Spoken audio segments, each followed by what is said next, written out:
1853 मौत की पहली सवारी जब भारत में पहली बार ट्रेन चली, पर कुछ लोग लौटकर कभी नहीं आए।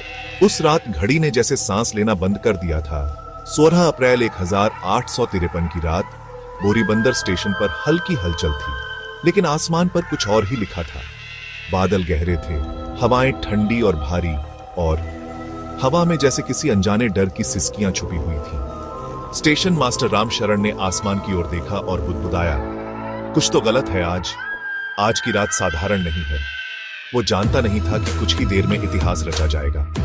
भारत की पहली ट्रेन चलेगी और साथ चलेगा मौत का साया। शाम 7:30 बजे ट्रेन प्लेटफॉर्म पर खड़ी थी। 34 डिब्बों की काली लोहे की दानवी रेखा, जिसका सीना भाप से फटा जा रहा था। कुछ अंग्रेज अफसर, कुछ भारतीय यात्री और कुछ ऐसे लोग जो बस इतिहास का हिस्सा बनना चाहते थे। लेकिन उसी भीड़ में एक बूढ़ा फकीर बैठा था, जिसकी आंखें बंद थीं और होंठ कांप रहे थे। वो बार बार बड़बड़ा रहा था, ये गाड़ी नहीं, ये सवारी है उन आत्माओं की जो सदियों से छटपटा रही थी वापस आने को। लोग हंसे, पर किसी ने ध्यान नहीं दिया कि ट्रेन के ठीक ऊपर से उड़ता एक काला कौआ आकर स्टेशन की घड़ी पर बैठ गया और घड़ी की सुई उल्टी दिशा में घूमने लगी। 8 बजे की सीटी बजी और ट्रेन गड़गड़ाती हुई चल पड़ी। जैसे ही ट्रेन बोरीबंदर से आगे बढ़ी, एक ठंडी लहर हर डिब्बे में फैलने लगी। पहला डिब्बा कैप्टन जेम्स क्लार्क ने सामने देखा तो एक महिला बैठी थी, सफेद साड़ी में, काले घूंघट में उसका चेहरा छुपा था। Ma'am, are you alright? मैं तो ठीक हूँ, पर आप वापस नहीं जा पाएंगे।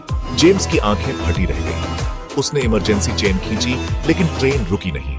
तीसरे डिब्बे में बैठे 2 व्यापारी अचानक चीख उठे। उनके सामने की खिड़की से किसी की उंगलियां अंदर आकर धीरे धीरे खून से कुछ लिख रही थी। Welcome to the last ride. एक डिब्बे में एक बच्चा रो रहा था। जब मां ने उसे चुप कराया तो देखा कि उसकी आंखें काली हो चुकी थी और उसके मुंह से आवाज नहीं, बल्कि सीटी निकल रही थी, ठीक वैसी जैसी इंजन की होती है। धीरे धीरे डिब्बों से आवाजें आनी बंद हो गईं। लोग गायब होने लगे। रात के 2:13 बजे ट्रेन एक टनल में घुसी, जो नक्शे में कहीं दर्ज नहीं थी। ये टनल तो कहीं दिखती ही नहीं, ये रास्ता नहीं है, ये कोई दूसरी जगह है। ट्रेन की स्पीड बढ़ती जा रही थी, दीवारें पिघल रही थीं, डिब्बों में खून की बूंदें छत से टपक रही थीं।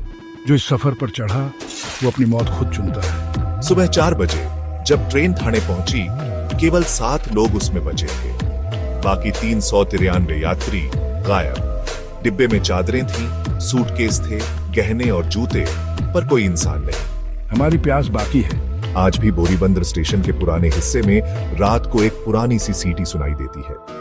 कभी कभी 2:13 पर वहां से एक परछाई निकलती है, सफेद साड़ी में। और थाने के रेलवे कर्मचारियों का कहना है, कभी कभी एक पुरानी ट्रेन स्टेशन पर दिखती है, लेकिन जैसे ही पास जाओ वो धुएं में घुल जाती है।